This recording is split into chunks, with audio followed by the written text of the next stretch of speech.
سورۃ حامیم السجدہ، اس کا دوسرا نام سورہ فصلت بھی ہے، اور اصل میں جو سورہ سجدہ صرف کہلاتی ہے، جو کہ سورہ احزاب سے متصل قبل تھی، ہم پڑھ چکے ہیں، وہ سورہ، اس کا پورا نام ہے الف لام میم السجدہ، یعنی سجدے والی یہ دو صورتیں ہیں کہ جو حروف مقطعات سے شروع ہوتی ہیں، تو حامیم السجدہ یہ شروع ہو رہی ہے حامیم سے، اور وہ ہے الف لام میم السجدہ، لیکن عام طور پر اس کو صرف سورہ سجدہ کہہ دیا جاتا ہے، لیکن اس کے لیے پھر کیونکہ سجدہ ہی کہیں دونوں کو تو پھر تو بات واضح نہیں ہوگی، تو یہ حامیم السجدہ ہے۔ جیسا کہ میں نے عرض کیا کہ اس کا جو مرکزی مضمون آئے گا وہ ہے دعوت، یعنی ایک شخص خود اس نے توحید پہچان لی، عقیدے میں توحید اس نے اپنے اختیار کر لی، اپنے خیالات کو، نظریات کو باطل توہمات سے، مشرکانہ خیالات سے نکال دیا، توحید سے اس کا باطن منور ہو گیا، اب اس کا پورا وجود بھی اللہ کے سامنے جھک گیا، اس کی بندگی یا تو ہمتن اللہ کا بندہ ہے، اور اگر کسی باطل نظام کے تحت رہ رہا ہے اور پوری زندگی اللہ کی بندگی اس کے لیے ممکن ہی نہیں ہے، تو اس نظام کے خلاف جد و جہد کے اندر وہ اپنی توانائیاں کھپا رہا ہے۔ دو ہی شکلیں ہو سکتی ہیں، یا تو یہ کہ نظام حق جو ہے غالب ہے، تب تو بڑی سہولت ہے، آپ آسانی کے ساتھ اس نظام کے تحت رہتے ہوئے آپ کا پورا وجود، آپ کا پورا زندگی کا پورا نقشہ جو ہے انفرادی اور اجتماعی پورا کا پورا اللہ کے دین کے نیچے آ گیا۔ خلافت راشدہ میں کیا شکل تھی؟ یہی تو تھی۔ اب نہیں ہے، باطل غالب ہے، تو اب آپ اللہ کی بندگی کتنی کر سکیں گے؟ 5%، 10%، 15%، اور کتنی کریں گے؟ اس سے آگے تو پورے ملک کے اوپر جو ہے کفر کا غلبہ ہے، کفر کا نظام ہے، یہ ساری چیزیں تو ہے، تو آپ بھی تو اس ملک کا حصہ ہے، اس قوم کے فرد ہیں،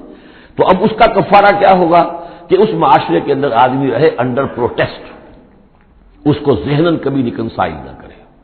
کبھی تسلیم نہ کرے دل میں، اور زندگی میں سے، اپنی قوتوں میں سے، اپنی صلاحیت میں سے، اپنے اوقات میں سے کم حصہ اپنے لیے اور اپنے اہل و عیال کے لیے رکھے، جو سب سسٹمز لیول کا ہو، اور باقی پورا لگا دے اس نظام کو ختم کرنے کے لیے کہ اس باطل نظام کو جڑ سے اکھیڑ کر پھینکوں اور اللہ کے دین کو قائم کروں، یہ کفارہ ہو جائے گا۔ جس شخص نے یہ کام کر لیا، اب اسے کیا کام کرنا ہوگا؟ اب اسے لوگ تلاش کرنے ہوں گے، باطل نظام کو اکھاڑ پھینکنا کوئی آسان کام تو نہیں، ایک آدمی تو نہیں کر سکتا، اکیلا چنا تو بھاڑ نہیں پہنچ سکتا، اس کے لیے جمعیت چاہیے، جماعت چاہیے، پوری ایک قوت چاہیے، وہ قوت کیسے آئے گی؟ جس شخص نے یہ شروع کیا تھا اب وہ دوسروں کو بھی دعوت دے، تو دعوت اللہ یہ در حقیقت مرکزی مضمون ہے سورہ حامیم السجدہ کا۔ توحید انفرادی سطح پر سورہ زمر اور سورہ مومن کے اندر پوری ہو گئی، انفرادی سطح پر توحید فی العبادت، توحید فی الدعا، اور دونوں مخلصین لہ الدین کی شرائط کے ساتھ۔ اب یہ دعوت کا ہے، لیکن دعوت میں چونکہ دعوت کا ذریعہ، اس کا آرگن کیا ہے؟ اعلی دعوت کیا ہے؟ قرآن مجید۔ لہذا اس صورت میں آپ دیکھیں گے کہ 6 مقامات پر 6 رکوع ہیں کل، لیکن معلوم ہوتا ہے کہ جیسے میں نے سورہ بنی اسرائیل کا آپ کو بتایا تھا کہ تانا بانا ہے، اس میں 16 جگہ پر قرآن مجید کا ذکر ہے۔ ایک دوسری صورت جو ہے وہ سورہ فرقان ہے، وہ بھی قرآن مجید کا ذکر اس میں بہت کثرت سے ہے۔ ایک یہ تیسری صورت ہے، اس میں قرآن کی عظمت مختلف پہلوؤں سے اللہ تعالیٰ نے بیان کی ہے، اس لیے کہ دعوت اسلامی کا اعلیٰ میڈیم جو ہے وہ یہ قرآن ہے۔ یہ ہم دیکھتے چلے آ رہے ہیں، انذار قرآن کے ذریعے سے، تبشیر قرآن کے ذریعے سے، تذکیر قرآن کے ذریعے سے، تزکیہ نفس قرآن کے ذریعے سے، نصیحت اور وعظ قرآن کے ذریعے سے، یہ سب ہم دیکھتے چلے آ رہے ہیں۔ لہذا اب یہ صورت جو ہے اس کا مرکزی مضمون یہ ہے، باقی یہ کہ اور بھی چیزیں آئیں گی، عام جو مضامین ہیں جو مکی صورتوں کے وہ بھی آئیں گے، اور کچھ اور علمی نکات بھی اور ملیں گے انشاءاللہ العزیز۔ بسم اللہ الرحمن الرحیم، حامیم تنزیل من الرحمن الرحیم۔ یہ اتارا جانا ہے اس کتاب کا جو تم پڑھ رہے ہو اس ہستی کی طرف سے جو الرحمن ہے، الرحیم ہے، جس کی رحمت ایک ٹھاٹھے مارتے ہوئے سمندر کے مانند بھی ہے، اور جس کی رحمت میں دوام اور تسلسل بھی ہے۔ کتاب فصلت آیاتہ، یہی سے اس کا دوسرا نام جو ہے فصلت، سورہ فصلت۔ یہ ایک ایسی کتاب ہے کہ جس کی آیات جو ہے خوب کھول کھول کر ڈسکریٹ، جن کو کہتے ہیں کہ ایک ایک چیز کو علیحدہ علیحدہ بیان کر دیا جائے ڈسکریٹلی۔ ایک ہوتا ہے کچھ گڑبڑ کر کے بہت سی چیزوں کو آپ نے جمع کر دیا، نہیں، ایسی کتاب جس میں ہر شے علیحدہ علیحدہ واضح کر دی گئی ہے، جس کی آیات تفصیل کے ساتھ علیحدہ علیحدہ کر کے بیان کر دی گئی، قرآن عربی، ایک قرآن عربی کی صورت میں، لقوم یعلمون، لیکن ان لوگوں کے لیے جو علم رکھنا چاہیں یا علم حاصل کرنا چاہیں یا علم رکھتے ہوں، بشیرا و نذیرا، اور یہ کتاب جو ہے یہ از خود جو ہے بشیر بھی ہے، نذیر بھی ہے۔ ظاہر بات ہے اسی کے ذریعے سے محمد بشارت دے رہے ہیں، اسی کے ذریعے سے محمد انذار کر رہے ہیں صلی اللہ علیہ وسلم، تو گویا کہ یہ کتاب جو ہے بشیر بھی ہے اور نذیر بھی ہے، جیسا کہ ہم پڑھ چکے ہیں سورہ مریم کے آخر میں فَإِنَّمَا يَسَّرْنَاهُ بِلِسَانِكَ لِتُبَشِّرَ بِهِ الْمُتَّقِينَ وَتُنذِرَ بِهِ قَوْمًا لُدًّا، ہم نے اس کو آپ کی زبان میں اے نبی آسان کر دیا اس قرآن کو تاکہ آپ اس کے ذریعے سے متقیوں کو بشارت دیں اور اس کے ذریعے سے خبردار کر دیں جو اس قوم کو جو جھگڑالو ہے۔ فَأَعْرَضَ أَكْثَرُهُمْ فَهُمْ لَا يَسْمَعُونَ، تو ان میں سے اکثریت جو ہے وہ اعراض کر رہی ہے اور سننے کو تیار نہیں، وہ سنتے ہی نہیں۔ وَقَالُوا قُلُوبُنَا فِي أَكِنَّةٍ مِّمَّا تَدْعُونَا إِلَيْهِ، اور وہ کہتے ہیں ہمارے دلوں پر پردے پڑے ہوئے ہیں، جس چیز کی طرف تم ہمیں بلا رہے ہو ہم تک وہ بات پہنچتی نہیں، ہمارے ہاں وہ خانے ہی نہیں ہے جس میں آپ کی وہ دعوت اتر سکے۔ وفی آذاننا وقر، ارے محمد ہمارے کانوں میں ثقل ہے، آپ کی بات نہیں کانوں میں جا سکتی۔ اب میں اس انداز میں کہہ رہا ہوں جس سے آپ کو پتہ چلے جیسے وہ گستاخانہ انداز میں یہ باتیں کہتے ہوں گے، وہ ادب کے ساتھ وہ تہذیب کے ساتھ وہ باتیں نہیں کہتے تھے، تو اس انداز کو سمجھنے کی ضرورت ہے کہ یہ جو آپ اپنے آپ کو ہلکان کر رہے ہیں، ہمارے دلوں پر غلاف ہے، پردے پڑے ہوئے، آپ کا یہ ساری محنت لا حاصل ہے اور آپ ہمیں سنا رہے ہیں لیکن ہم نہیں سن رہے، ہمارے کانوں کے اندر ثقل ہے۔ وہ بیننا و بین کا حجاب، اور ہمارے اور آپ کے درمیان تو ایک پردہ حائل ہے۔ فعمل اننا عاملون، یہ گویا کہ ان کی طرف سے چیلنج ہے، تو اے محمد تم بھی اپنا سا کام کرو، محنت کرو، کوشش کرو، زور لگا لو، تو ہم بھی زور لگا رہے ہیں، ہم تمہاری اس دعوت کو چلنے نہیں دیں گے۔ قل انما انا بشر مثلکم، اب دیکھیے ادھر سے کیا ایروگنس ہے، کس طرح کا انداز ہے، اور یہاں حضور کیا فرما رہے ہیں، کہہ دیجئے میں تو بس ایک انسان ہوں تمہاری طرح کا، میں نے کوئی اور دعویٰ نہیں کیا، نہ خدائی کا دعویٰ کیا، نہ فرشتہ ہونے کا دعویٰ کیا۔ ہاں یہ ضرور ہے کہ یوحیٰ الیہ، اب میں کیسے انکار کر دوں، مجھ پر وحی آئی ہے، وحی کی جا رہی ہے مجھ پر، انما الہکم الہ واحد، کہ تمہارا الہ معبود ایک ہی ہے، ایک ہی اللہ۔ ان صورتوں کا چونکہ مرکزی مضمون یہ ہے توحید، لہذا آپ دیکھ رہے ہیں کہ شروع کے اندر اس کو نمایاں کیا جا رہا ہے۔ فاستقیموا الیہ، تو بس اسی کی طرف سیدھے رکھو اپنے رخ کو، واستغفروہ، اور اس سے استغفار کرو، جو خطائیں پہلے ہوئی ہیں، جو غلطیاں ہوئی ہیں، جو غفلت میں زندگی گزری ہے، جو شرک کے اندر اور کفر میں رہے ہو۔ وویل للمشرکین، اور یقیناً بڑی تباہی اور ہلاکت ہوگی مشرکین کے لیے۔ الذین لا یؤتون الزکاۃ، وہ لوگ کہ جو اپنے آپ کو پاک کرنے کی کوشش نہیں کرتے۔ یؤتون الزکاۃ اگر مدنی صورت میں آئے گا تو زکوٰۃ ادا نہیں کرتے، یہ ہم کہیں گے والذین لا یؤتون الزکاۃ، لیکن یہ زکوٰۃ ایک نظام کی شکل میں تو جا کر مدینے میں آئی ہے، اس کا وہ نظام مکے میں تھا ہی نہیں، تو یہاں پر یہ اپنے لغوی معنی میں آئے گا، زکوٰۃ پاکیزگی، جو کوشش نہیں کرتے اپنے آپ سے تزکیہ نفس کا۔ الذین لا یؤتون الزکاۃ وهم بالآخرۃ هم کافرون، اور آخرت کے وہ منکر ہیں۔ ان الذین آمنوا وعملوا الصالحات لهم اجر غیر ممنون، وہی سائملٹینیس کنٹراسٹ والا اسلوب، جب جہنمیوں کا ذکر آیا ہے، کافروں کا آیا ہے، بے شک وہ لوگ جو ایمان لائے اور جنہوں نے نیک عمل کیے ان کے لیے اجر ہے غیر ممنون، جس کا سلسلہ کبھی منقطع نہیں ہوگا، دائمی اجر ہے۔ قل ائنکم لتکفرون بالذی خلق الارض فی یومین، ان سے کہیے نبی کیا تم کفر کر رہے اس ہستی کا جس نے زمین کو بنایا 2 دنوں میں، وتجعلون له اندادا، اور تم اس کے لیے مد مقابل ٹھہرا رہے ہو، ضد بنا رہے ہو، ند بنا رہے ہو۔ اب ظاہر بات ہے کہ حاکم اللہ ہے، اس کے بجائے تم حاکم کسی اور کو مان لو، اگر انڈیپینڈنٹ ہے، اگر اللہ کے حکم کے تحت وہ حاکم ہے تو پھر تو وہ خلیفہ ہے، پھر وہ حاکم نہیں ہے، پھر سوورنٹی نہیں ہے اس کی بلکہ خلافت ہے، وہ تو وائسریجنٹ ہے، تو وائسریجنسی تو اور بات ہے، وہ ٹھیک ہے، اللہ کے احکام کے اندر اس کے تابع ہو کر کوئی حاکم ہو، لیکن یہ کہ تم نے اگر کسی کو انڈیپینڈنٹلی حاکم بنا دیا، سوورنٹی کسی کے لیے، چاہے ایک فرد کے لیے اور چاہے عوام کے لیے، وہ گویا کہ اللہ کے مد مقابل ہو گئے۔ ذالک رب العالمین، وہ ہے تمام جہانوں کا رب، وجعل فیہا رواسی من فوقہا وبارک فیہا وقدر فیہا اقواتہا فی 4 ایام، اور پھر مزید 2 دن اس نے لیے کہ اس میں پہاڑ بنائے، ان کو اوپر سے اس میں پہاڑ کو کے لنگر ڈالے، وبارک فیہا، اور اس میں برکات پیدا کی، وقدر فیہا اقواتہا، اور اس میں اس کی غذائیں اور خوراکیں پیدا کر دی اندازے کے مطابق، یعنی زمین کا بننا یہ خود اپنی جگہ ایک شے ہے، پھر زمین کے اندر یہ سارے چیزیں پیدا ہو جانا، اس کے اندر اس طرح کی یہ مٹی کا پیدا ہو جانا، اس مٹی کے اندر وہ ساری روئیدگی کا پیدا ہو جانا، صلاحیتیں پیدا ہو جانا، کبھی آگ کا کرا تھا پھر ٹھنڈی ہوئی ہے، پھر کچھ ان آرگینک جو ہے وہ کمپاؤنڈز تھے صرف، پھر ہوتے ہوتے وہ آرگینک کمپاؤنڈز پیدا ہوئے ہیں اور اس کے اندر جو ہے وہ صورتیں پیدا ہوئی ہیں کہ جس سے کہ پھر زندگی کو سپورٹ کیا جا سکے۔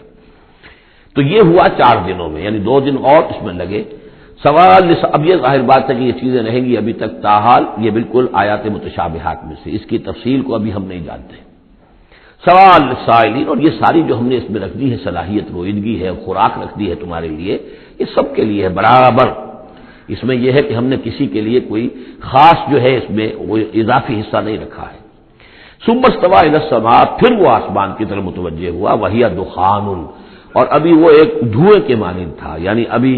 اس کے اندر جو ہے وہ صورتیں پیدا نہیں ہوئی تھی 7 آسمانوں کی علیحدہ علیحدہ شکلیں، بلکہ جیسے کہ میں نے عرض کیا کہ جب بگ بینگ ہوا تھا تو اس کے بعد کیا تھا، ایک بہت بڑا گولا تھا، آگ کا گولا بہت بڑا، پھر یہ کہ اسی کے اندر سے پھر پھٹ پھٹ کر علیحدہ ہو کر جو ہے گیلیکسیز بننی شروع ہوئی۔ تو یہاں فرمایا ہی دخان، وہ ایک دھواں سا تھا،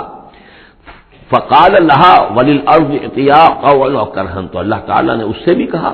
دخان کی شکل میں تھا وہ جو آسمان، اور زمین سے بھی کہا کہ چلیے آؤ، تم دونوں چلے آؤ،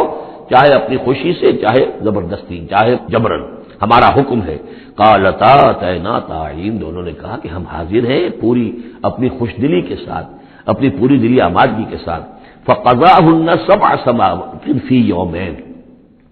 پھر ہم نے ان کو 7 آسمانوں کی شکل دی ہے 2 دنوں میں۔ تو یہ جو قرآن میں آیا ہے کہ ہم نے، اور یہ کئی مرتبہ آ چکا، گنتی تو میں نے نہیں کی ہے لیکن کم سے کم میں سمجھتا ہوں 10 مرتبہ تو آ ہی چکا ہوگا اب تک، کہ آسمان اور زمین کو پیدا کیا ہے 6 دنوں میں۔ یہ واحد مقام ہے کہ جہاں پھر اس کا ایک بریک اپ بھی دیا گیا ہے، اور اس میں ایک ترتیب سامنے آ رہی ہے کہ یہ جو سلسلہ پیدا ہوا ہے ہمارا، اس کے اندر زمین کی شکل بننا، پھر یہ 7 آسمان اس کے بعد وجود میں آئے، اور ان کو پھر 2 دنوں کے اندر اللہ تعالیٰ نے یہ شکل دی ہے۔ ابھی ہمیں جیسا کہ میں نے عرض کیا کہ ہم 7 آسمانوں کو ابھی نہیں جانتے، تو یہ 6 دنوں کا جو بریک اپ ہے، یہ ہمارا ایمان ہے کہ کبھی وقت آئے گا کہ سائنس وہاں پہنچ جائے گی کہ معلوم ہوگا کہ صحیح یہی سیکوینس بھی تھا اور یہی ترتیب بھی تھی۔ وَأَوْحَىٰ فِي كُلِّ سَمَاءٍ أَمْرَهَا، اور جب 7 آسمانوں کی شکل دے دی تو اللہ نے ہر آسمان میں وحی کر دیا اس کا حکم، اس کا امر، ہر آسمان میں کیا ہونا ہے یہ اس کے لیے اللہ نے وحی کر دیا۔ وَزَيَّنَّا السَّمَاءَ الدُّنْيَا بِمَصَابِيحَ، اور ہم نے وہ آسمان جو قریب ترین ہے زمین سے اس کو مزین کر دیا چراغوں سے، وحفظاً، اور حفاظت کے لیے، اس لیے کہ وہی سے در حقیقت پھر میزائل جو ہیں داغے جاتے ہیں ان شیاطین جن پر کہ جو کوشش کرتے ہیں ان سے آگے جا کر اور غیب کی خبریں حاصل کرنے کی۔ ذالک تقدیر العزیز العلیم، یہ اس ہستی کا بنایا ہوا اندازہ ہے جو زبردست ہے اور کل علم رکھنے والا ہے۔ فَإِنْ أَعْرَضُوا، پھر اے نبی اگر یہ اعراض کرے، فَقُلْ أَنذَرْتُكُمْ صَاعِقَةً، تم ان سے کہہ دیجیے میں نے تمہیں خبردار کر دیا ہے کوئی بہت سخت عذاب، کوئی بہت بڑی کڑک، مثل صاعقۃ عاد و ثمود، جیسے کہ وہ عذاب آیا تھا قوم عاد پر اور قوم ثمود پر، اس جاءتہم الرسل من بین ایدیہم ومن خلفہم، جبکہ ان کے پاس رسول آتے رہے ان کے سامنے سے بھی ان کے پیچھے سے بھی، کیونکہ اب یہ پوری عرب کو ایک جو علاقہ تصور کر کے عاد اور ثمود ان سب کو لیا جا رہا ہے، تو نبی آئے، پے بپے آئے، رسول آئے۔ اللہ تعبدوا الا اللہ، اور سب نے یہی کہا کہ اللہ کے سوا کسی اور کی بندگی نہ کرو، کسی اور کی پرستش نہ کرو۔ قالوا لو شاء ربنا لانزل ملائکۃ، ہمیشہ انہوں نے یہی کہا، ہر قوم نے یہی کہا اللہ اگر چاہتا واقعی کسی کو بھیجتا تو فرشتے نازل کر دیتا۔ فانما بما ارسلتم به کافرون، تو سن لو کہ جو چیز آپ دے کر بھیجے گئے ہیں اس کا تو ہم انکار کرتے ہیں، یعنی آپ اپنے خیال کے مطابق، اپنے دعوے کے مطابق جو چیز اللہ کی طرف سے دے کر بھیجے گئے ہیں ہم اس کا انکار کرتے ہیں۔ فاما عاد، تو عاد کا کیا حشر ہوا، جہاں تک عاد کا معاملہ تھا، فاستکبروا فی الارض، انہوں نے زمین میں بہت تکبر کیا بغیر حق ناحق، وقالوا من اشد منا قوہ، اور انہوں نے کہا کون ہم سے بڑھ کر ہے طاقت میں۔ اولم یروا ان اللہ الذی خلقهم هو اشد منهم قوہ، کیا انہیں یہ معلوم نہیں تھا، کیا انہوں نے غور نہیں کیا تھا کہ وہ اللہ جس نے انہیں پیدا کیا ہے کیا وہ بھی ان سے بڑھ کر نہیں ہے طاقت میں؟ کوئی اور انہیں قوم نظر نہیں آ رہی تھی اس وقت جو ان سے بڑھ کر ہو طاقت میں، لیکن ایک ہستی تو تھی نا۔ وَكَانُوا بِآيَاتِنَا يَجْحَدُونَ، اور وہ ہماری آیات کا انکار کرتے رہے۔ فَأَرْسَلْنَا عَلَيْهِمْ رِيحًا صَرْصَرًا فِي أَيَّامٍ نَحِسَاتٍ، تو ہم نے ان پر چھوڑ دی ہوا بہت سخت، بڑے زور کی،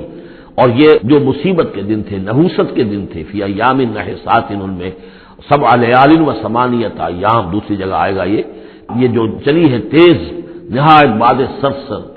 7 راتیں اور 8 دن مسلسل جھک کر چلا ہے۔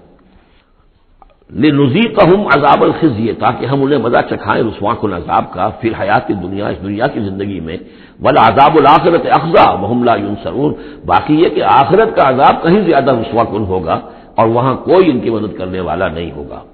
واما سمود فہدیناہ، اسی طرح سمود کو بھی ہم نے تو ان کو ہدایت دی، ہم نے اپنا نبی بھیج دیا، رسول بھیج دیا، انہیں نشانی بھی دکھا دی، فاستحبوا العمى علی الہدی، تو انہوں نے ہدایت کے مقابلے میں اندھاپے کو، اندھے پن کو ہی محبوب رکھا، انہوں نے کوئی اپنی آنکھیں کھولنا پسند نہیں کیا، حقائق کو دیکھنا اور ان سے انکار کیا، فاستحبوا العمى علی الہدی، انہوں نے پسند کیا اور محبت رکھی اندھے ہونے ہی سے، بجائے اس کے کہ وہ ہدایت سے استفادہ کرتے، فاخذتهم الصاعقۃ العذاب، تو انہیں بھی پکڑا عذاب کے کڑک نے، عذاب الہون، وہ بھی بہت ہی ذلت والا عذاب تھا، بما كانوا یکسبون، ان کے اعمال اور کرتوتوں کی پاداش میں، وَنَجَّيْنَا الَّذِينَ آمَنُوا وَكَانُوا يَتَّقُونَ، اور ہم نے نجات دے دی ان کو جو ایمان لائے تھے اور جنہوں نے تقوی کی روش اختیار کی تھی، وَيَوْمَ يُحْشَرُ أَعْدَاءُ اللَّهِ إِلَى النَّارِ فَهُمْ يُوزَعُونَ، اور جس دن یہ اللہ کے دشمن جمع کیے جائیں گے آگ کی طرف تو ان کی جماعتیں بنائی جائیں گی، ان کی گریڈز ہوں گے، ان کی بھی ظاہر بات ہے کہ ان کے سب برابر کے نہیں ہیں، کسی کو سب سے نچلے پاتال میں جانا ہے، کسی کو کسی اور طرح کا عذاب دیا جانا ہے، حتی اذا ما جاؤوها شہد علیہم، تو جب یہ وہاں پہنچیں گے تو ان کے خلاف، دیکھیے شہد علیہم، علیہم علی کے میں نے پہلی کئی مرتبہ کئی دن جو ہے اس کو بار بار آپ کے سامنے رکھا تھا، شہادت علی یہ ہے کسی کے خلاف گواہی دینا، شہادت لہو کسی کے حق میں گواہی دینا، ہمیں کہا گیا کونوا قوامین للہ شہداء بالقسط، اور کونوا قوامین بالقسط شہداء للہ، اللہ کے حق میں گواہی دو، جیسے اقبال نے کہا دے تو بھی محمد کی صداقت کی گواہی، گواہی دو، تو ان کے خلاف گواہی دیں گے سمعہم، ان کے کان، و ابصارہم، اور ان کی آنکھیں، و جلودہم، اور ان کی کھالیں چمڑے، بما کانوا یعملون، جو کچھ کہ وہ کرتے رہے تھے، وقالوا لجلودہم، اور وہ کہیں گے اپنی کھالوں سے، اپنی جلدوں سے، لما شہدتم علینا، تم نے کیوں ہمارے خلاف گواہی دی، قالوا انطقنا اللہ الذی انطق کل شیء، وہ کہیں گی کہ ہمیں بھی آج اس اللہ نے قوت گویائی عطا کر دی جس نے ہر شے کو قوت گویائی عطا کی ہے، ہر شے کی کوئی زبان ہے جس میں کہ وہ تسبیح کر رہی ہے اللہ تعالیٰ کی، وَإِن مِّن شَيْءٍ إِلَّا يُسَبِّحُ بِحَمْدِهِ وَلَٰكِن لَّا تَفْقَهُونَ تَسْبِيحَهُمْ، لیکن تم ان کی تسبیح کو نہیں سمجھ سکتے، یہ سورہ بنی اسرائیل میں ہم پڑھا ہے، تو آج ہمیں بھی اللہ نے زبان دے دی ہے، گوجائی دے دی ہے، قالوا انطقنا اللہ الذی انطق کل شیء وهو خلقکم اول مرہ، اور اس نے تمہیں پیدا کیا پہلی مرتبہ، وإلیہ ترجعون، اور اسی کی طرف تم لوٹا دیے جاؤ گے، وما کنتم تستترون ان یشهد علیکم، اور تمہیں اس کا تو گمان ہی نہیں تھا، اسی لیے اب آدمی جس کے بارے میں اندیشہ ہو کہ یہ مجھے جرم کرتا ہوا نہ دیکھ لے تو اسے کوئی پردہ کرنے کی کوشش کرتا ہے، چھپنے کی کوشش کرتا ہے، اب تم کیسے چھپتے، تمہیں یہ گمان نہیں ہو سکتا تھا کہ یشهد علیکم سمعکم، کہ تمہارے اپنے کان، ولا ابصارکم، اور تمہاری اپنی آنکھیں، ولا جلودکم، اور تمہاری اپنی کھالیں جو ہے تمہارے خلاف گواہی دیں گی، ولکن ظننتم ان اللہ لا يعلم كثيرا مما تعملون، بلکہ تمہیں تو گمان یہ ہو گیا تھا بہت سی چیزیں تو اللہ کے علم میں ہی نہیں ہوتی جو ہم کر رہے ہیں۔ اب یہ ایک تو عام جاہل آدمی کا خیال ہو سکتا ہے، میں آپ کو بتا چکا ہوں کہ جو منطقی لوگ ہیں، جو مشائین، جو کہ ارسطو کے پیروکار ہیں، وہ سمجھتے ہیں کہ اللہ تعالیٰ عالم کلیات ہے، عالم جزیات نہیں ہے، جزیات سے اس سے بحث نہیں، اس نے کلیات جو ہے قانون بنائے ہیں، انہی کو وہ جانتا ہے، انا للہ و انا الیہ راجعون۔ وَذَلِكُمْ ظَنُّكُمُ الَّذِي ظَنَنتُم بِرَبِّكُمْ، یہ تھا تمہارا وہ گمان جو تم نے اپنے رب کے بارے میں کیا تھا، ارداکم، اسی ظن نے تمہیں غالب کیا ہے، اور واقعہ یہ ہے کہ ہم بھی اگر کوئی خطا کر رہے ہوتے ہیں تو اس وقت فوری طور پر جو ہے ہمارے ذہن پر بھی اس طرح کے، چاہے شعوری طور پر ہم اس کو باقاعدہ یہ الفاظ کے حوالے سے نہ کہتے ہوں یا نہ اپنے دل میں رکھیں، محسوس یہ ہوتا ہے کہ کیا اللہ کو کیا ان چیزوں سے دلچسپی ہوگی، ہم اگر کچھ کر رہے ہیں تو کوئی بات نہیں ہے، یہ بات جو ہے اصل میں معلوم ہو کہ اللہ دیکھ رہا ہے تو پھر تو ظاہر بات ہے کہ وہ غلط حرکت نہیں ہوتی۔ فاصبحتم من الخاسرین، تو پھر تم آج بالکل خسارہ پانے والوں میں ہو گئے، فإن يصبروا فالنار مثوى لهم، تو اب اگر یہ صبر کریں تو آگ ہی ان کا ٹھکانہ ہے، اب تو چاہے کریں نہ کریں، ان يصبروا تو اچھا ہے صبر کرو، باقی یہ کہ اگر یہ وإن يستعتبوا فما لهم من المعتبین، اور اگر یہ چاہیں کہ انہیں کوئی موقع دے دیا جائے کہ معافی مانگ لے اور پھر چھوڑ دیے جائیں تو یہ ہونے والی بات نہیں ہے، وہ معافی تو دنیا میں مانگتے، استغفار کرتے، اپنی اس زندگی میں کرتے، جب تک کہ موت کے آثار شروع نہیں ہوئے تھے توبہ کا دروازہ کھلا تھا، جب تک کہ قیامت کے آثار شروع نہیں ہوئے اس وقت جو لوگ ہوں گے ان کے لیے توبہ کا دروازہ کھلا ہے، لیکن جب انفرادی سطح پر موت کے آثار شروع ہو گئے توبہ کا دروازہ بند، اور اب عالم برزخ میں یا عالم آخرہ میں وہاں توبہ کا کوئی سوال نہیں۔ وَقَيَّضْنَا لَهُمْ قُرَنَاءَ، اور ہم نے ان کے لیے ایسے ساتھی مقرر کر دیے ہیں، فزینوا لہم ما بین ایدیہم، جیسے ہر انسان کے ساتھ اللہ تعالیٰ نے فرشتے بھی رکھے ہوئے جو اس کی حفاظت کرتے ہیں، جیسے فرمایا گیا کہ ہم ان پر حفظہ یرسل علیکم حفظہ، تو جس طریقے سے فرشتے حفاظت کرتے ہیں، یا وہ فرشتے ہیں کہ جو اس کے اعمال لکھ رہے ہیں، کرامن کاتبین یعلمون ما تفعلون، اس کا بھی آخری پارے میں ذکر ہے۔ اسی طرح ہر انسان کے ساتھ ایک شیطان ہے جو اللہ نے اس کے ساتھ لگا دیا، جیسے کہ حدیث میں بھی آیا کہ ہر انسان کے ساتھ ایک شیطان ہے، اور اسی میں وہ بات آئی بڑی حکیمانہ کہ کسی صحابی نے جرأت کر کے پوچھ لیا کہ حضور کیا آپ کے ساتھ بھی ہے؟ تو آپ نے فرمایا ہاں میرے ساتھ بھی ہے، لیکن میں نے اسے مسلمان کر لیا، یعنی اپنا تابع بنا لیا ہے، اور وہ اب مجھے کوئی غضب نہیں پہنچا سکتا، لیکن ہے تو صحیح، شیطان تو ہے۔ اسی طریقے سے یہاں دیکھیے وَقَيَّضْنَا لَهُمْ قُرَنَاءَ فَزَيَّنُوا لَهُم مَّا بَيْنَ أَيْدِيهِمْ، تو ہم نے ان کے لیے مقرر کر دیے ہیں ان کے ساتھ رہنے والے قرین، ان کے ساتھی، فَزَيَّنُوا لَهُم مَّا بَيْنَ أَيْدِيهِمْ، تو وہ ان کو مزین کر دیتے ہیں جو چیزیں ان کے سامنے ہیں، وَمَا خَلْفَهُمْ، اور جو ان کے پیچھے ہیں، وَحَقَّ عَلَيْهِمُ الْقَوْلُ فِي أُمَمٍ قَدْ خَلَتْ، نتیجہ کیا ہوتا ہے کہ وہ چونکہ دنیا مزین ہو گئی، اسی میں وہ کھپ گئے اور اسی میں گم ہو گئے، فحق علیہم القول، تو ان کے اوپر اللہ تعالیٰ کے عذاب کی بات وہ راست آئی، وہ سچی ثابت ہوئی، فی امم قد خلت من قبلہم من الجن والانس، تو وہ انہی امتوں میں، انہی اقوام میں کہ جو ان سے پہلے جنوں اور انسوں کی گزر چکی ہیں، انہی میں شامل ہو گئے، انہم کانوا خاسرین، یقیناً وہ خسارہ پانے والے تھے۔ اب دیکھیے پھر قرآن مجید کا ذکر کس شان سے ہو رہا ہے، وقال الذین کفروا لا تسمعوا لهذا القرآن والغوا فیہ لعلکم تغلبون، یعنی یہ کہ جو بھی حضور کی دعوت تھی، چونکہ اس کا اعلی دعوت قرآن مجید تھا، لہذا جو ان کے مخالفین تھے انہوں نے یہ کہا ایک دوسرے سے کہ دیکھو قرآن مت سنا کرو، یہ کہیں تمہارے کانوں سے اتر کر کیا پتا ہے کہ کہیں اگر ذرا اتر گیا کوئی اس کا قطرہ تمہارے دل کی طرف تو پھر تم چلے جاؤ گے۔ لا تسمعوا لهذا القرآن، اب اس کو سمجھ لیجئے، قرآن مجید کا پڑھنا پڑھانا، سیکھنا سکھانا اور سننا اور سنانا، یہ تو ظاہر بات ہے کہ شیطان کو بہت ہی ناپسند کام ہے، اور یہ اگر کوئی مؤثر ہو رہا ہو، ایک تو یہ ہے کہ آپ قرآن کے نام سے کوئی ٹی وی پروگرام ہے اور کوئی ریڈیو پروگرام ہے، لیکن اس کے اندر لوگوں کی دلچسپی کی کوئی بات نہیں ہے، ان کی عقلی سطح کے اوپر ان سے اپیل کرنے والا مواد نہیں ہے، تو ٹھیک ہے پروگرام کرتے رہیے، لیکن اگر کہیں خدا نہ خواستہ ان کے اعتبار سے کوئی ایسا پروگرام شروع ہو جائے کہ جس سے ذہن کھل رہے ہوں، آنکھیں کھل رہی ہوں، واقعی ان کی سمجھ میں آ رہا ہو کہ قرآن کیا کہہ رہا ہے، قرآن ہم سے کیا چاہتا ہے، تو آپ نے دیکھا کہ کس طریقے سے وہ الہدا کے خلاف جو ہے شور اٹھا اس ملک کے اندر، اور آخر وہ قوتیں شیطانی موجود ہیں اور بڑی مؤثر ہیں، ان کو ہمارے ہاں جو بھی اہمیت حاصل ہے، نتیجہ یہ ہے کہ ہندوستان میں وہ کیبل پر بھی دکھایا جا رہا ہے، کبھی کبھی دوردرشن پہ دکھا دیا جاتا ہے، لیکن پاکستان میں بین ہے، پاکستان کا ٹی وی جو ہے وہ میرا پروگرام نشر نہیں کر سکتا، باقی لوگ جو ہے کوئی مشرق کی بات کر جائے، کوئی مغرب کی بات کر جائے، نہ کوئی تسلسل ہو۔ یہی وجہ ہے کہ جب میں نے وہ پروگرام رکھا تھا تو میں نے کہا تھا ہر ہفتے پروگرام ہوگا اور اسی ٹائم پر ہوگا تاکہ لوگوں کو معلوم ہو، اور وہ پورا ٹیلی کاسٹ ہوتا تھا پورے نیشنل ہوک اپ پر، پورے ملک کے اندر ایک ہی وقت میں، تاکہ لوگوں کو معلوم ہو، تو ایک تسلسل کے ساتھ دیکھیں، کیونکہ وہی جو میں جس کا تذکرہ کر چکا ہوں مطالعہ قرآن حکیم کا ایک منتخب نصاب، اسی کو میں نے اس کے اندر بیان کیا تھا، اس میں تدریج ہے، ایک منطقی ترتیب کے ساتھ، تدریج کے ساتھ، کڑی کے ساتھ کڑی جڑتی ہوئی بات سامنے آ رہی تھی، تو ظاہر بات ہے کہ باطل اور شیطانی قوتیں اسے گوارا نہیں کر سکتی۔ تو فرمایا وقال الذین کفروا، کہا ان لوگوں نے جنہوں نے کفر کیا ہے، لا تسمعوا لهذا القرآن، مت سنو اس قرآن کو، والغوا فیہ، اور اس کے اندر تم ہوٹنگ کیا کرو، شور مچایا کرو، جب محمد قرآن سنائے سیٹیاں بجاؤ تاکہ لوگوں کے کانوں میں قرآن نہ جائے، لعلکم تغلبون، تمہارے غالب ہونے کی یہی واحد شکل ہے تاکہ تم غالب ہو، ورنہ یہ کہ محمد صلی اللہ علیہ وسلم کی زبان مبارک سے جو یہ قرآن بیان ہو رہا ہے اور لوگ سنیں گے اگر، تو پھر تمہارے لیے جیسے کہا تھا منافقین نے کہ یا اہل یثرب لا مقام لکم اليوم، آج تمہارے لیے یہاں کوئی موقع نہیں، غزوہ احزاب کے موقع پر کہا تھا کہ تمہارے یہاں کھڑے ہونے کا تمہارا یہ کوئی جگہ نہیں، کوئی ٹھکانہ نہیں، فرجعوا، لوٹ جاؤ۔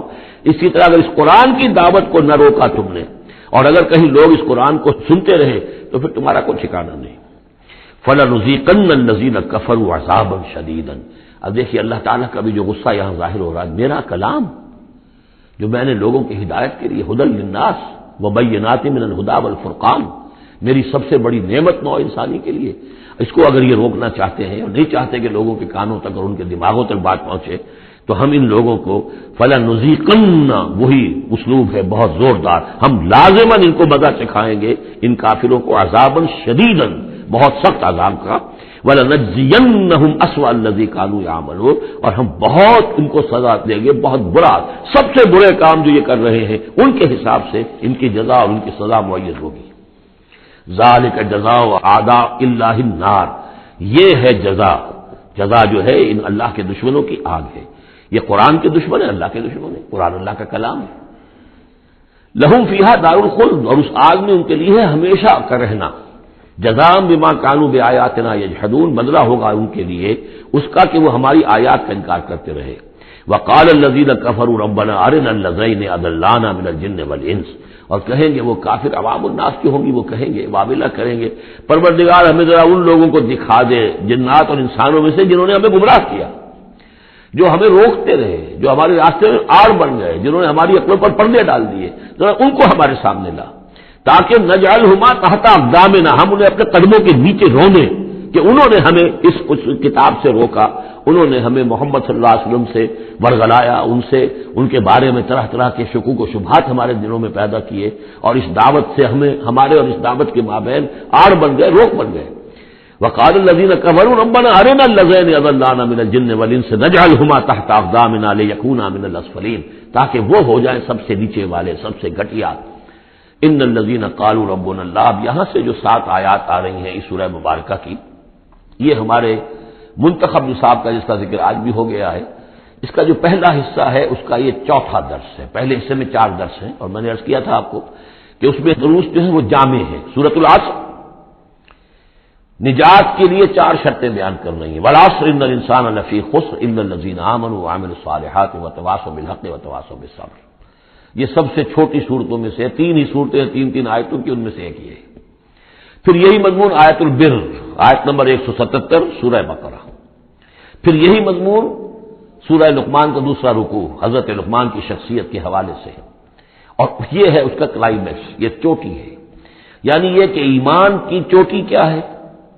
اور تواصی بالحق کی چوٹی کیا ہے، اور تواصی بالصبر کی چوٹی کیا ہے۔ چوٹی ہر ایک شے کی کیا ہے، وہ ہے کہ جو یہاں آ رہی ہے، کلائمیکس۔ اور اسی کے عین درمیان میں یہ یوں سمجھیے کہ یہ ہیرا ہے، ایک بہت بڑا ہیرا ہے کہ جو اس ہار کے اندر لٹکا ہوا ہے، یہ 7 آیات کا، اور بالکل درمیان میں وہ آیت آئے گی کہ جو اس سورت کا عمود ہے۔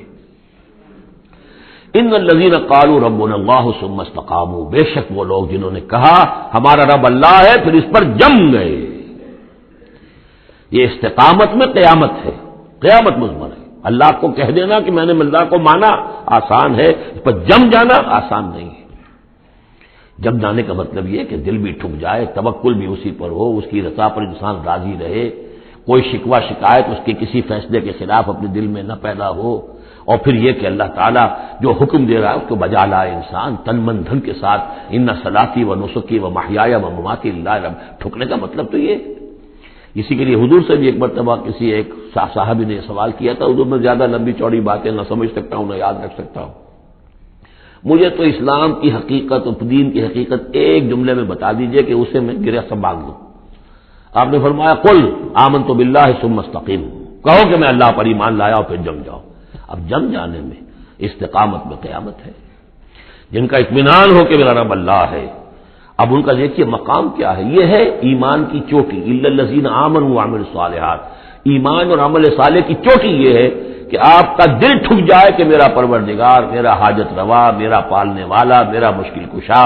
مجھے مصیبتوں سے نجات دلانے والا، مجھے شفا دینے والا اللہ ہے، اس پر دل مطمئن ہو جائے۔ ان الذین قالوا ربنا اللہ ثم استقاموا تتنزل علیہم الملائکہ، ان پر فرشتوں کا نزول ہوتا ہے۔ اللہ تخافوا کہ ڈرو نہیں، ولا تحزنوا اور غمگین نہ ہو، وابشروا بالجنۃ التی کنتم توعدون، خوشیاں مناؤ اس جنت سے جس کا تم سے وعدہ کیا جاتا رہا۔ اب یہ جو نزول ہے ملائکہ کا، یہ موت کے قریب تو سب کے نزدیک متفق علیہ ہے،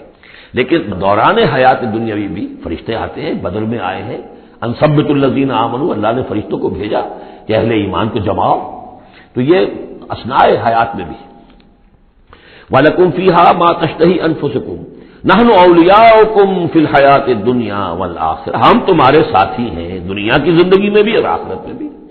اس سے خود ثابت ہو رہا ہے کہ دنیا کی زندگی میں یہ ان کو پیغام دیا جا رہا ہے جاں فضا۔ وَلَكُمْ فِيهَا، اور آخرت میں تو تمہارے لیے ہے وہ سب کچھ مَا تَشْتَهِي أَنفُسُكُمْ، جو کچھ چاہیں گے تمہارے جی، نفس، جتنا کچھ ہم نے تمہارے نفس کے اندر تقاضے رکھے ہیں، ہم سے بڑھ کر کون جانتا ہے؟ ہم نے رکھے ہیں نا۔ اس میں کیا ہے، کیا کچھ خواہشات ہیں، کیا کچھ اس کے اندر کھانے کے لیے کیا کیا چیزوں کی اس کے اندر ایک طلب ہے، اور جو بھی اس کے اندر طلب ہے ہم نے بنائی ہے، ہم جانتے ہیں، اور ان کی کامل تسکین کا سامان ہم فراہم کر دیں گے۔ وَلَكُمْ فِيهَا مَا تَشْتَهِي أَنفُسُكُمْ، جو چاہیں گے تمہارے جی، وَلَكُمْ فِيهَا مَا تَدَّعُونَ، مزید بڑا جو تم مانگو گے۔ اب یہ مانگنے کا معاملہ جو ہے یہ ہر شخص کا علیحدہ ہوگا، اپنے ہر شخص کی ذہنی سطح ہوتی ہے۔ بچہ کیا مانگے گا، ایک دیہاتی کیا مانگ لے گا، ایک حکیم اور ایک فلسفی کیا مانگے گا، ہر ایک کی بات جو ہے، لیکن جو مانگو گے، جو کچھ تمہارے جی کے اندر تقاضے ہیں وہ تو ان کے تو پورا سامان ہم نے وہاں پہلے فراہم کر دیا۔ لَكُمْ فِيهَا مَا تَشْتَهِي أَنفُسُكُمْ وَلَكُمْ فِيهَا مَا تَدَّعُونَ، اپنی اپنی ذہنی سطح کے مطابق، لیول آف کانشیسنس کے مطابق جو مانگو گے وہ بھی حاضر کر دیا جائے گا، اور یہ سب مل کر بھی نزلا من غفور الرحیم،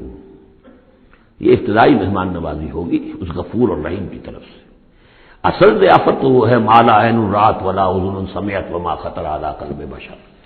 جو ہم پڑھ چکے سورہ سجدہ میں بھی، فلا تعلم نفس ما اخفی لهم من قرۃ اعین، کوئی جان نہیں جانتی اس کے لیے ہم نے کیا کیا آنکھوں کی ٹھنڈک کا سامان رکھا ہوا ہے۔ اب آ گئی وہ جو اس کا عمود ہے، ومن احسن قولا، جو شخص اس مقام پر پہنچ گیا اب اس کی زندگی کے اندر ایک ہی دھن رہ جائے گی، مال حاصل کر لو، معاذ اللہ، دنیاوی اقتدار اور حکومت کیا کرنا ہے اس کا، آنی جانی شے ہے، آج ہے کل نہیں، اور اس سے اللہ کیا مسئولیت بڑھتی ہے، ذمہ داری بڑھ جائے گی، حساب سخت ہو جائے گا۔ ہاں کرنے کا کام صرف ایک ہے، جتنے انسانوں کو ہدایت کے راستے پر لا سکو، یہ گین ہے، یہ نفع ہے، یہ تمہاری کمائی ہے۔ دعوت الی اللہ، ومن احسن قولا ممن دعا الی اللہ وعمل صالحا وقال اننی من المسلمین، اس شخص سے بہتر بات اور کس کی ہوگی جو بلائے اللہ کی طرف اور نیک عمل کرے۔ نیک عمل وہاں بھی آ چکا ہے، استقامت میں بھی اور یہاں علیحدہ بھی، اور یہاں اس لیے علیحدہ لائے کہ دعوت مؤثر نہیں ہوگی اگر تمہارا اپنا عمل درست نہیں ہے، دعوت ضائع ہو جائے گی۔ دعوت کو بھی بدنام کرو گے اگر تمہارا اپنا عمل اس دعوت کے مطابق نہیں ہے۔ ومن احسن قولا ممن دعا الى الله وعمل صالحا وقال اننی من المسلمین ولا تستوی الحسنۃ ولا السیئۃ، اور دیکھو اچھائی اور برائی برابر تو نہیں ہوتے نا، کون کہے گا کہ برابر ہوتے ہیں؟ تو ایسی شے جو مسلم سب کے نزدیک اس سے بات شروع کی، دلیل کیا دے دیا، کیا چیز قائم کی ہے، ادفع باللتی ہی احسن، تم مدافعت کرو بہترین طریقے پر، وہ تمہیں گالیاں دے تم دعائیں دو۔ آخر کٹھور دل انسان کا بھی دل کبھی پسیج جاتا ہے کہ میں اس کے ساتھ کیا کرتا رہا اور یہ میرے ساتھ کیا کر رہا ہے، وہ تم پر پتھراؤ کرے تم پھول پیش کرو۔ اس کو نوٹ کر لیجیے اچھی طرح، اگلی صورت میں اس تصویر کا دوسرا رخ بھی آئے گا، یہ ایک رخ ہے جو یہاں آ رہا ہے، اقامت دین کی جدوجہد میں دوسرا رخ بھی آئے گا، لیکن یہاں دعوت کے مرحلے پر تو واقعتاً بدھ مت کے بھکشو بن جاؤ، نہایت بے ضرر انسان، کسی کو تکلیف نہ پہنچے، جیسے حضرت مسیح نے فرمایا ہے علیہ الصلوۃ والسلام کہ تم سانپ کے مانند ہوشیار اور چوکنے لیکن فاختہ کے مانند بے ضرر بنو۔ فاختہ کسی ضرر تو نہیں پہنچا سکتی نا، تم ایسے بے ضرر رہو کہ جیسے فاختہ، لیکن ایسے بھی نہ ہو کہ کوئی تمہیں ضرر دے جائے، سانپ جیسے چوکنا رہتا ہے، ایسے بھی نہ بدھو نہ ہو تم سمجھدار تو ہو کہ تمہیں دوسرے جو ہے وہ ضرر نہ پہنچا سکیں، سانپ کے مانند ہوشیار لیکن فاختہ کے مانند بے ضرر بنو۔ تو واقعتاً دعوت کے مقام پر تو یہ کرنا پڑتا ہے، دعائیں دیجیے انہیں، ان کے لیے دعائیں رات کو کھڑے ہو کر کیجیے، ابو جہل کے لیے اور حضرت عمر کے لیے دعا کی حضور نے کہ نہیں کی۔ یہ تو ایک دعا ہے جو ہمیں زیادہ معلوم ہو گئی، کیا معلوم آپ نے کس کس کے لیے دعائیں کی ہوگی اور کس کس کے لیے اللہ تعالیٰ نے آپ کی دعائیں قبول کی ہوگی۔ تو یہ ہے دعوت کا مقام۔ تو توحید انفرادی سطح پر دو اس کے رخ آ چکے، سورہ زمر عبادت اللہ کی، اس کے لیے اپنی اطاعت کو خالص کرتے ہوئے، اسی کا داخلی پہلو دعا اللہ سے، اسی کے لیے اپنی اطاعت کو خالص کرتے ہوئے۔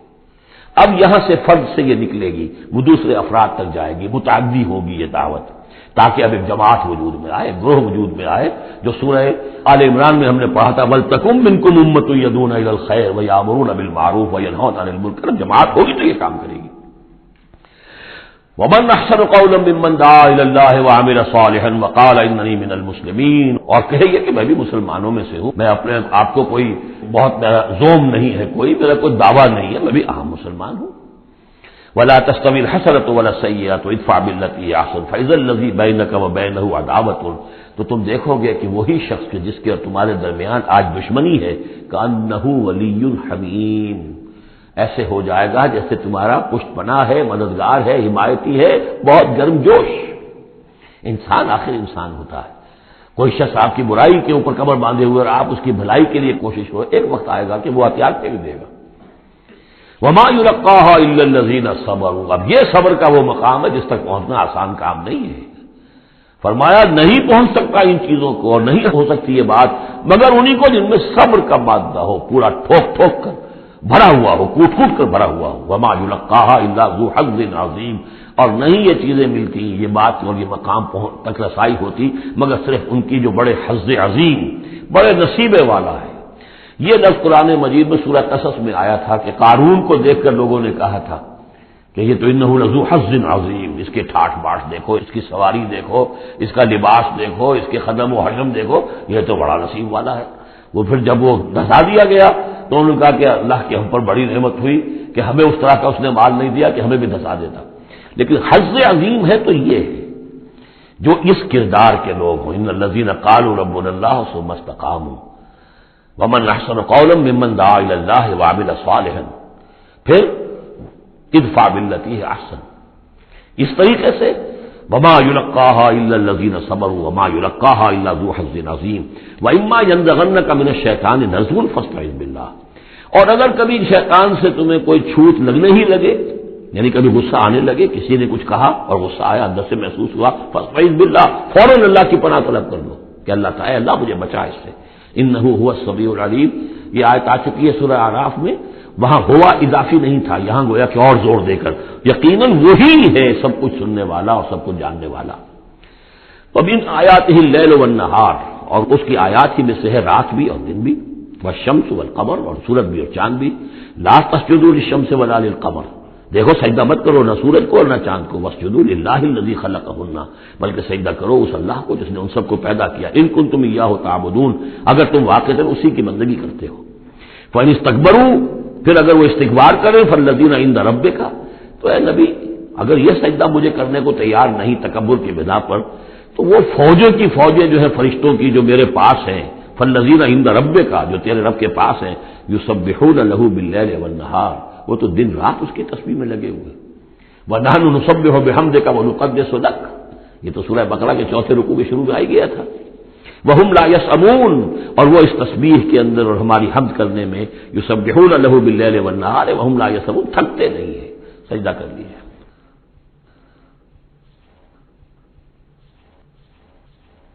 وَمِنْ آیَاتِهِ أَنَّكَ تَرَى الْأَرْضَ خَاشِعَةً، اور اس کی نشانیوں میں سے یہ بھی ہے کہ تم زمین کو دیکھتے ہو کہ دبی پڑی ہوئی ہے، جب اس کے اندر کوئی روئیدگی نہیں، کوئی گھاس تک بھی نہیں ہے تو زمین تو نیچے بیٹھی ہوئی ہے۔ فَإِذَا أَنزَلْنَا عَلَيْهَا الْمَاءَ اهْتَزَّتْ وَرَبَتْ، جب ہم اس پر پانی برسا دیتے ہیں تو دیکھتے ہو کہ اس میں حرکت پیدا ہو جاتی ہے، تازہ ہو گئی اور ربت اوپر کو ابھری، گویا کہ زمین ہی میں سے وہ نکل رہی ہے نا گھاس، گویا کہ زمین ابھر رہی ہے اوپر۔ ان الذی احیاها لمحیی الموتى، یقیناً وہ جو جس نے اس زمین کو زندہ کیا ہے وہی مردوں کو زندہ کرے گا۔ انہ علی کل شیء قدیر، یقیناً وہ ہر چیز پر قادر ہے۔ ان الذین یلحدون فی آیاتنا لا یخفون علینا، جو لوگ ہماری آیات میں کجیاں پیدا کرتے ہیں، ٹیڑھ پڑتے ہیں، وہ ہم سے چھپے ہوئے نہیں ہیں۔ افمن یلقی فی النار، تو کیا بھلا وہ شخص کہ جو آگ میں جھونک دیا جائے، خیر ام من یاتی آمنا یوم القیامہ، یا وہ بہتر ہوگا یا وہ کہ جو قیامت کے دن آئے گا پورے امن میں۔ اعملوا ما شئتم، اور ان سے کہا جائے گا کیے جاؤ جو تم کرنا چاہتے ہو، یعنی جو کہ انہوں نے کہا تھا کہ اے نبی جو آپ کو کرنا ہے کر دیجئے، ہم بھی اپنا سا زور لگائیں گے، آپ کی دعوت کو کامیاب نہیں ہونے دیں گے، یہ اس کا جواب ہے۔ اعملوا ما شئتم، کرو جو کچھ تمہیں کرنا ہے، انہ بما تعملون بصیر، جو کچھ تم کر رہے ہو اللہ اسے دیکھ رہا ہے۔ ان الذین کفروا بالذکر لما جاءہم، یقیناً وہ لوگ جنہوں نے اس الذکر کا، یہاں پھر نوٹ کر لیجئے قرآن کا ذکر آ رہا ہے تیسری مرتبہ، الذکر ہے، یاد دہانی ہے،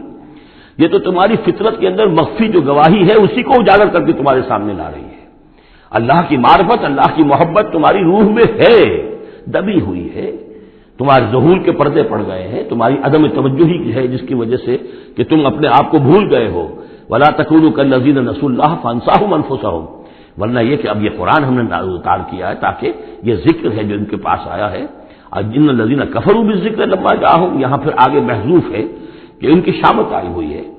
وَإِنَّهُ لَكِتَابٌ عَزِیزٌ، نوٹ کر لو یہ بڑی زبردست کتاب ہے، بڑی طاقتور کتاب ہے. لا یاتیہ الباطل من بین یدیہ ولا من خلفہ، باطل اس پر حملہ آور ہو ہی نہیں سکتا، نہ اس کے سامنے سے نہ پیچھے سے. اس کی میں مثالیں آپ کو دیتا آیا ہوں کہ کس طرح یہ اپنی حفاظت کرتی ہے کہ کہیں اس کے اندر کجی پیدا نہ کی جا سکے. تنزیل من حکیم حمید، یہ تو اس کا اتارا جانا ہے ایک حکیم اور حمید ہستی کی طرف سے. ما یقال لک الا ما قد قیل للرسل من قبل، اے نبی جو کچھ نہیں کہا گیا آپ کے لیے مگر وہی کچھ جو آپ سے پہلے بھی رسولوں کے لیے کہا گیا. ان ربک لذو مغفرۃ وذو عقاب علیم، یقیناً آپ کا رب جو ہے مغفرت والا بھی ہے اور بہت سخت سزا دینے والا بھی ہے، دردناک سزا دینے والا بھی ہے. وَلَوْ جَعَلْنَاهُ قُرْآنًا عَجَمِيًّا، تب 5ویں مرتبہ ذکر ہو رہا ہے، اگر ہم نے اس قرآن کو عجمی بنایا ہوتا، اوپری زبان میں، عجمی زبان میں، لَقَالُوا لَوْلَا فُصِّلَتْ آیَاتُهُ، تو یہ کہتے کہ اس کی آیات واضح کیوں نہیں کی گئی. اعجمی و عربی، کیا کتاب عجمی زبان میں اور قوم ہے عربی. قُلْ هُوَ لِلَّذِينَ آمَنُوا هُدًى وَشِفَاءٌ، کہہ دیجئے کہ یہ قرآن عربی جو ہم نے نازل کیا ہے یہ ان لوگوں پر جو ایمان لائیں ان کے حق میں ہدایت بھی ہے، شفا بھی ہے. وَالَّذِينَ لَا يُؤْمِنُونَ فِي آذَانِهِمْ وَقْرٌ، اور واقعتاً جو لوگ ایمان نہیں لاتے ان کے کانوں میں بوجھ ہے، ثقل ہے. وَهُوَ عَلَيْهِمْ عَمًى، اور یہ قرآن ان پر اندھاپا بن چکا ہے، یعنی قرآن جو ہے اس کی حقیقت کو یہ نہیں دیکھ پا رہے. اولئک ینادون من مکان بعید، انہیں تو ایسے لگ رہا ہے جیسے کہیں دور سے کوئی انہیں پکار رہا ہے، اس کی بات جو ہے انہیں عجیب سی لگتی ہے. وَلَقَدْ آتَيْنَا مُوسَى الْكِتَابَ فَاخْتُلِفَ فِيهِ، اور ہم نے موسیٰ کو بھی کتاب دی تھی تو اس میں اختلاف کیا گیا. وَلَوْلَا كَلِمَةٌ سَبَقَتْ مِن رَّبِّكَ لَقُضِيَ بَيْنَهُمْ، اور اگر تیرے رب کی طرف سے ایک بات پہلے سے طے نہ ہو چکی ہوتی تو ان کے مابین فیصلہ کر دیا جاتا. اس کے لیے کہ ہر شے کے لیے ایک وقت معین ہے، ایک اجل معین ہے. وَإِنَّهُ لَفِي شَكٍّ مِّنْهُ مُرِيبٍ، اب یہ من ہو،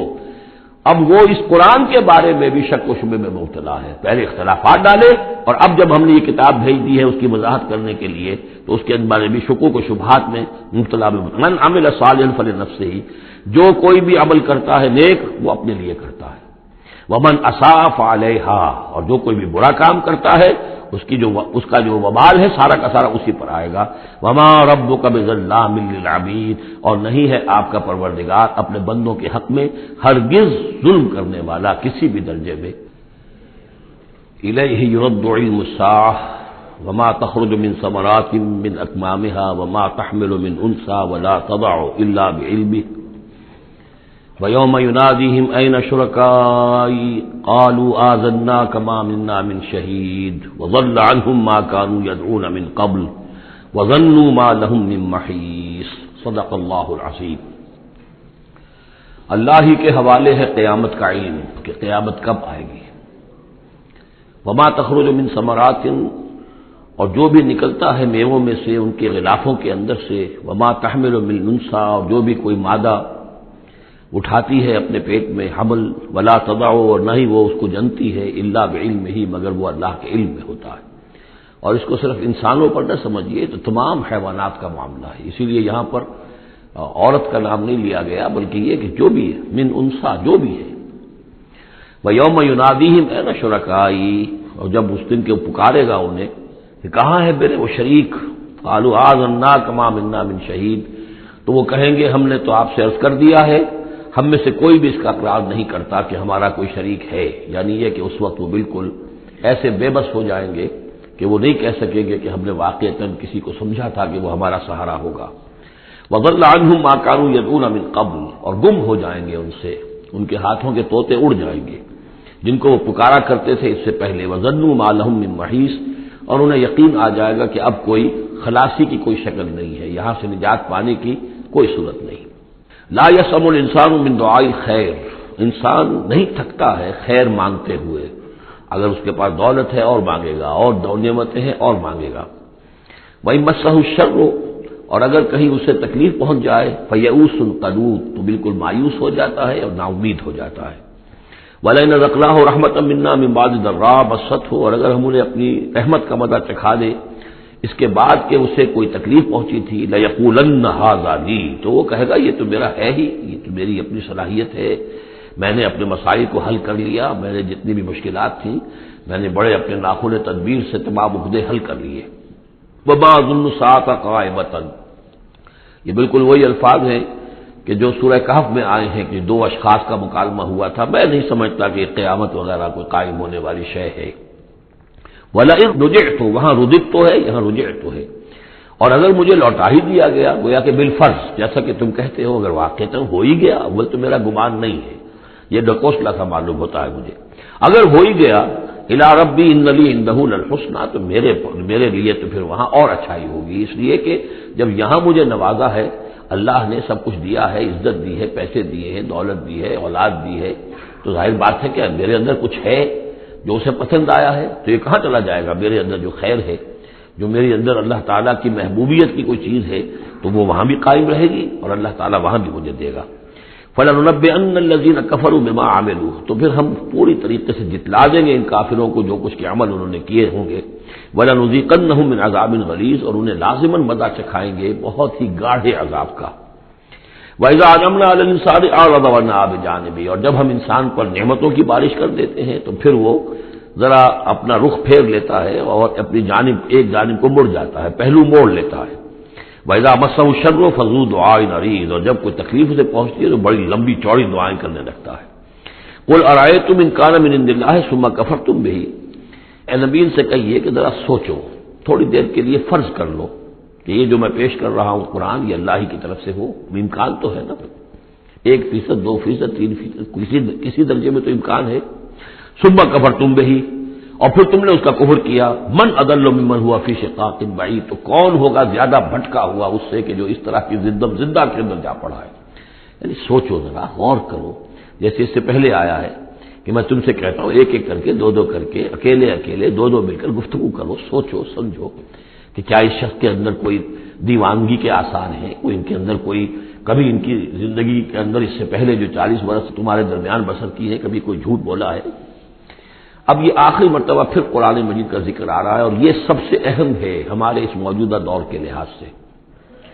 سَنُرِيهِمْ آيَاتِنَا فِي الْآفَاقِ وَفِي أَنفُسِهِمْ حَتَّى يَتَبَيَّنَ لَهُمْ أَنَّهُ الْحَقُّ،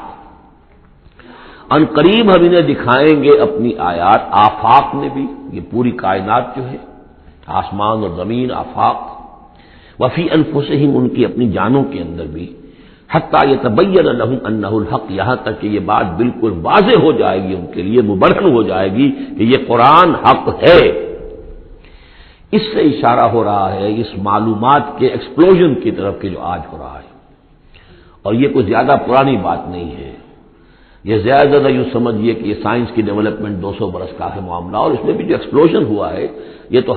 ہاف سینچری سے زیادہ کا مسئلہ نہیں ہے، اسی کے اندر ہوا ہے۔ اور اصل میں آج کے دور میں قرآن مجید کے اعجاز کو ثابت کرنے کے لیے کہ یہ معجزہ ہے، سب سے اہم پہلو یہ ہے۔ تو میں نے جو تعارفی گفتگو کی تھی اس دورہ ترجمہ قرآن سے پہلے، تو میں نے عرض کیا تھا کہ قرآن مجید کے اعجاز کے پہلو بے شمار ہیں، کس کس پہلو سے قرآن معجزہ ہے ہم اس کا احصاء نہیں کر سکتے، لیکن موٹی بات یہ سمجھ لیجئے کہ جب قرآن نازل ہوا ہے تو اس کا معجزہ ہونا سب سے زیادہ اس اعتبار سے تھا کہ اپنی ادبیت، اپنی فصاحت، اپنی بلاغت کے اعتبار سے معجزہ تھا، اور اسی پہلو سے چیلنج کیا گیا۔ تمہارے ہاں شعراء ہیں، تمہارے ہاں خطباء ہیں، تمہارے ہاں ادب کا بڑا ذوق ہے، کوئی اس جیسی ایک صورت بنا کر لے آؤ۔ باقی یہ کہ نہ بھی سائنسی معلومات تھی ان کے پاس، دوسرے یہ کہ جو فینومینا آف دی نیچر ہے قرآن میں، جو آسمان زمین دیکھو، اب ظاہر بات ہے اس وقت وہ آدمی کیا دیکھ رہا تھا، اپنی ننگی آنکھ سے جو کوئی دیکھتا تھا وہی دیکھ رہا تھا نا، لیکن آج انسان دیکھ رہا ہے ٹیلیسکوپس کی مدد سے، آج انسان دیکھ رہا ہے مائکروسکوپس کی مدد سے، الیکٹرانک مائکروسکوپ سے، آج جو انسان کے معلومات کا ذریعہ جو ہے، تو گویا کہ وہ آیات الہیہ جو قرآن مجید میں جن کے اشارے کر دیے گئے، ان کو جو 1400 برس قبل کا انسان دیکھ رہا تھا اور جو انہیں آج کا انسان دیکھ رہا ہے، وہ زمین و آسمان کا فرق ہے۔ اور ہوتے ہوتے یہ ثابت ہوتا چلا جا رہا ہے کہ جو کچھ قرآن مجید نے کہا تھا وہی حق ہے۔ اس میں اگرچہ ابھی کچھ حصے رہ گئے ہیں لیکن بہت سے پہلو ہیں جو واضح ہو رہے ہیں، اور روزانہ کچھ شکل ایسی آتی ہے کہ جس سے کہ ان سائنسی حقائق سے قرآن مجید کا حق ہونا ثابت ہوتا ہے۔ لہذا آج کے دور میں اس کام کو بہت اہمیت حاصل ہے کہ اس کے لیے محنت کی جائے، کوشش کی جائے۔ اب اتفاق کی بات ہے کہ یہ کام کیا بھی ہمارے ہاں، تو بہرحال جو سب سے بڑی نمایاں کتاب ہے وہ ایک فرینچ سرجن نے کیا، وہ ایمان لے آئے، مورس بکائی، لیکن یہ کہ کسی مسلمان کو یہ توفیق نہیں ہوئی کہ وہ مطالعہ کرتا ان سائنسز کا اور ان کے حوالے سے پھر وہ کمپیریٹو اسٹڈی کرتا بائبل اور قرآن کے مابین، اور پھر دعوے کے ساتھ کہہ سکتا کہ سائنسی جو بھی انکشافات آج تک ہوئے ہیں قرآن کا ایک حرف بھی غلط ثابت نہیں ہوا۔ ہاں، قرآن مجید کے ان الفاظ سے جو معنی پہلے سمجھے گئے تھے جبکہ معلومات کا دائرہ محدود تھا وہ غلط ہو سکتے ہیں، لیکن قرآن کا لفظ غلط ثابت نہیں ہوا۔ آج قرآن کا وہ لفظ زیادہ اجاگر ہو کر، روشن ہو کر، جیسا کہ میں نے آپ سے عرض کیا علقہ، اب علقہ کہاں سے لے آئے؟ اب یہ علقہ فائدہ، فؤاد، فائدہ اس سے ہے، تو یہ چیزیں اب اور زیادہ واضح ہوتی جا رہی ہیں۔ یا کہ تمام اجرام سماویہ کا کل فی فلک یسبحون، جتنا آج معلوم ہے یہ پہلے تو معلوم نہیں تھا۔ کئی دور آئے ہیں، پہلے انسان سمجھتا تھا زمین ساکن ہے سورج چلتا ہے، پھر سوچا کہ نہیں یہ تو سورج ساکن ہے زمین چلتی ہے۔ آج ہمیں معلوم ہے کوئی شے ہے ہی نہیں، سکون محال ہے قدرت کے کارخانے میں، کچھ ذرہ بھی جو ہے اندر جو ایک ایٹم ہے وہاں بھی حرکت ہے، وہ نیوٹرونز جو ہے وہ کس طریقے سے چکر لگا رہے ہیں بے تابانہ، حرکت ہی حرکت ہے۔ تو اس اعتبار سے قرآن مجید جدید سائنسی اکتشافات کے ذریعے سے جس طریقے سے اس کے حقائق مبرہن ہو رہے ہیں اس پر زیادہ توجہ کی ضرورت، البتہ اس میں تکلف کرنا اور زبردستی کرنا نہیں، جہاں وہ بات ابھی واضح نہیں ہے صاف مان لو، جو بھی ہم سورہ آل عمران میں پڑھ آئے ہیں کہ یہ بات ابھی واضح نہیں ہے، لیکن ہمیں یقین ہے کل من عند ربنا، یہ سب اللہ کی طرف سے ہے۔ وقت آئے گا کہ ثابت ہو جائے گا کہ جو کچھ قرآن نے جو الفاظ استعمال کیے تھے، جو حقیقت منکشف ہوگی وہ عین ان الفاظ میں صحیح فٹ ہو جائے گی، اگرچہ ابھی ہم اس کی وضاحت نہیں سمجھ سکتے۔ تو جہاں تکلف نہ کیا جائے، تصنع نہ کیا جائے، کھینچتان نہ کی جائے، یہ نہ کیا جائے، یہ بعض لوگوں نے یہ کیا ہے، لیکن یہ کہ جہاں تک کہ وہ حقائق ثابت ہو چکے ہوں تو ان کو بہرحال استعمال میں لایا جانا چاہیے کہ قرآن مجید کی حقانیت کو اس کے ذریعے سے مبرہن کیا جائے۔ اب دیکھیے یہ لفظ جو آیا ہے سنوریہم، اب سین جب آتا ہے فعل مضارع پر تو وہ مستقبل کی بات بن جاتا ہے، مستقبل میں ہم دکھائیں گے انہیں اپنی نشانیاں۔ اب ظاہر بات ہے سائنس جو ہے وہ اسٹڈی کر رہی ہے، ایکسپلور کر رہی ہے، خلا کو ایکسپلور کر رہی ہے، اور سمندروں میں ایکسپلوریشن ہو رہی ہے، آرکٹک اور انٹارکٹک کی ایکسپلوریشن، کہاں تک انسان پہنچا ہے، کیسی جان جوکھوں میں ڈال کر لوگوں نے جو ہے وہ چیزیں جو ہے معلومات کا خزانہ جمع کیا ہے۔ سنریہم آیاتنا فی الآفاق وفی انفسہم حتی یتبین لہم انہ الحق، یہ بات اور مبرہن ہوتی جائے گی، مزید واضح ہوتی جائے گی، مزید اجاگر ہوتی جائے گی، قرآن حق ہے۔ اولم یکفی بربک انہ علی کل شیء شہید، کیا کافی نہیں ہے یہ بات تیرے رب کے لیے کہ وہ تو ہر چیز پر گواہ ہے، ہر کائنات کی ہر شے اس کی نگاہوں کے سامنے ہے۔ لیکن آج سے 1400 برس پہلے وہ انہی الفاظ میں اس نے بیان کیا تھا جسے اس وقت کا انسان سمجھ سکتا، وہ باتیں آج کے حوالے سے جو باتیں آ رہی ہیں وہ بیان کر دی جاتی ہیں، سمجھ میں کس کی آتی نہیں۔ الا انہم فی مریۃ من لقاء ربہم، آگاہ ہو جا یہ لوگ اپنے رب سے ملاقات کے بارے میں دھوکے میں پڑے ہوئے، شکوک و شبہات میں پڑے ہوئے۔ الا انہ بکل شیء محیط، آگاہ ہو جا وہ ہر چیز پر محیط ہے، ہر چیز کا احاطہ کیے ہوئے ہے۔ بارک اللہ لی ولکم فی القرآن العظیم ونفعنی وإیاکم بالآیات والذکر الحکیم۔